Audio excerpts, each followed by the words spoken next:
Human body system series के इस पहले एपिसोड में हम बात करेंगे ब्रेन के बारे में। हम जानेंगे ब्रेन किस तरह के सेल्स से बना होता है, ब्रेन के कितने पार्ट्स होते हैं, ब्रेन की एनाटॉमी क्या है, ब्रेन के सारे पार्ट्स के फंक्शन क्या हैं।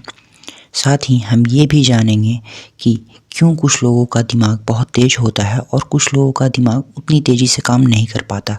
और सबसे ज़रूरी हम ये बात करेंगे कि किन एक्सरसाइजेस को करके हम अपने ब्रेन को और तेज़ बना सकते हैं, अपनी आईक्यू को और इंक्रीज कर सकते हैं। So let's start. Brain neuron cells से बना होता है। न्यूरॉन सेल्स में सेंट्रोसोम नहीं पाए जाने के कारण इनमें सेल डिवीज़न नहीं हो सकता। इस वजह से अगर ब्रेन सेल्स एक बार डैमेज हो जाएं तो हम इन्हें रीजनरेट नहीं कर सकते और हमें ब्रेन को इसी वजह से हमेशा सेफ रखना पड़ता है।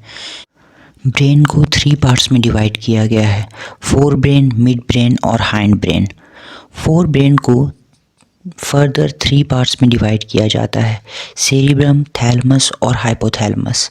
फोर ब्रेन का लगभग 66% होता है। सेरिब्रम फोर ब्रेन का पहला पार्ट है। जब हम ब्रेन को ऊपर से देखते हैं तो स्कल हटाने के बाद ब्रेन का ऊपरी भाग सेरिब्रम कहलाता है। सेरिब्रम हमारे इंटेलिजेंस, आईक्यू, थिंकिंग पावर और क्यूरोसिटी के लिए जिम्मेवार होता है।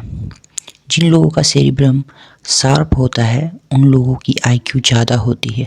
फोर ब्रेन का दूसरा पार्ट है थैलेमस। थैलेमस हमारे शरीर के बाहरी ठंड, गर्मी, चोट और बाहरी सेंसेशंस का पता लगाता है, इन सेंसेशंस को रिसीव करता है, साथ ही इनके लिए ज़रूरी एक्शंस लेने के लिए हमारी बॉडी को इंस्ट्रक्शन देता है। फोर ब्रेन का तीसरा पार्ट है हाइपोथैलेमस। हाइपोथैलेमस का आकार यूं तो बहुत छोटा होता है, इसका आकार एक मटर के दाने के बराबर होता है, पर ये एक बहुत इम्पॉर्टेंट पार्ट है।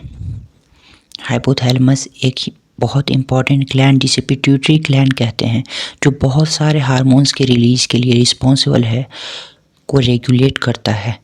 पिट्यूटरी ग्लैंड को मास्टर ग्लैंड भी कहा जाता है और इस मास्टर ग्लैंड को कंट्रोल करने का काम हाइपोथैलेमस करता है।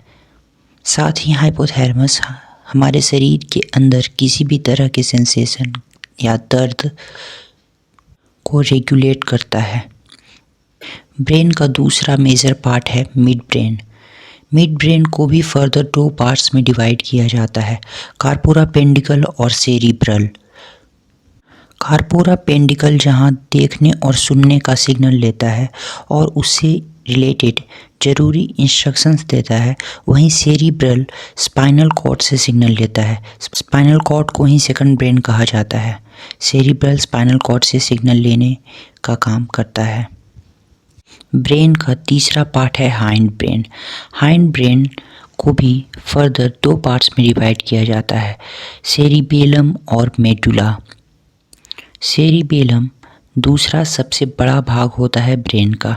ये शरीर को बैलेंस रखता है और हमारे वॉलंटरी मसल्स को कंट्रोल करता है, यानी उन सारे मसल्स को जिन्हें हम कंट्रोल कर सकते हैं वो सेरिबेलम के द्वारा ही कंट्रोल किए जाते हैं।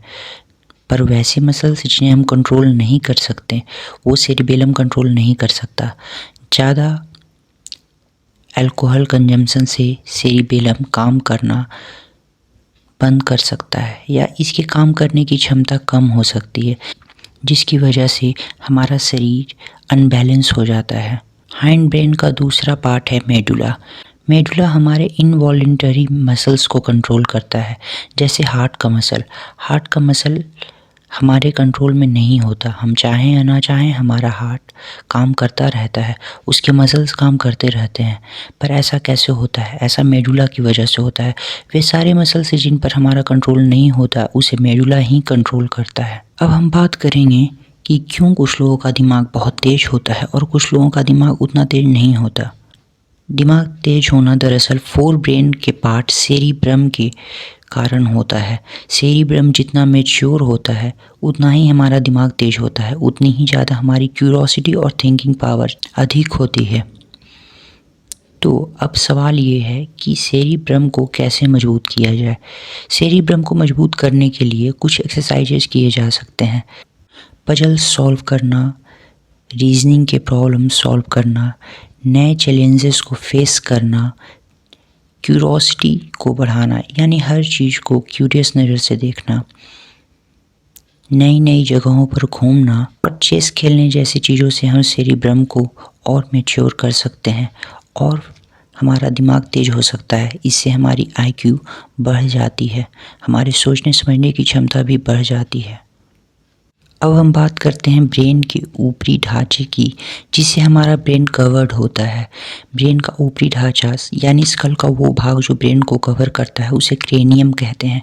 ये 8 हड्डियों से मिलकर बना होता है और जैसा कि मैंने शुरुआत में बताया था, ब्रेन न्यूरॉन सेल्स से बना होता है जिसमें डिवीजन नहीं हो सकता और ब्रेन सेल्स के बीच सिग्नल ले जाने का काम एक एलिमेंट करता है जिसे हम सोडियम कहते हैं। सोडियम ही वो एलिमेंट है जो ब्रेन सेल्स में एक न्यूरॉन से दूसरे न्यूरॉन तक सिग्नल ले जाने का काम करता है। ह्यूमन बॉडी सीरीज के सेकंड एपिसोड में दोबारा मिलते हैं। तब तक के लिए keep learning and thanks for watching.